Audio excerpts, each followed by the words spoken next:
Përshëndetje miq, jeni duke dëgjuar edicionin informativ këtu në Radio Travel. 80 vjeçaria që sfidoi moshën përfundon Appalachian Trail dhe thyen rekordin historik.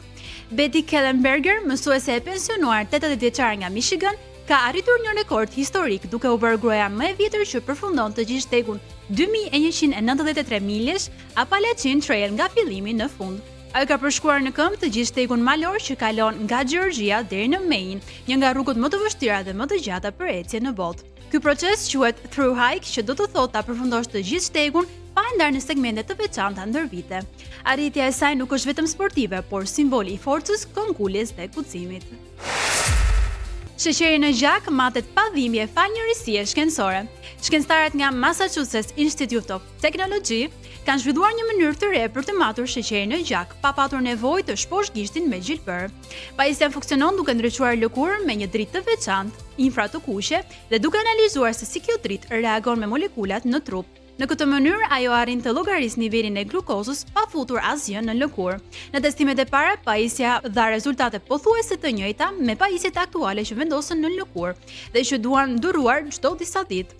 Çdo matje zgjat rreth 30 sekonda dhe mund të përsëritet çdo pak minuta. Kur leximi takon arkitekturën, bibliotekat interesante të Indonezisë. Në ishullin Java të Indonezisë, një firmë arkitekture po krijon mikrobiblioteka të veçanta me dizajne të bukura që tërheqin fëmijët dhe i nxisin ata të lexojnë. Këto hapësira nuk janë thjesht biblioteka, por edhe ambiente të frymëzuara nga arkitektura lokale dhe parimet e ftojes natyrale që i bëjnë të këndshme edhe gjatë ditës të nxehta po.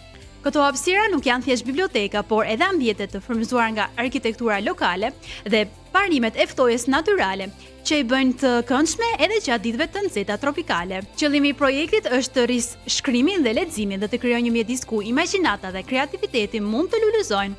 Këto hapësira kombinojnë edukimin, argëtimin dhe kujdesin për mjedisin, duke i dhënë fëmijëve një arsye për të shijuar leximin dhe për të zhvilluar kreativitetin në një mjedis të freskët dhe frymëzues.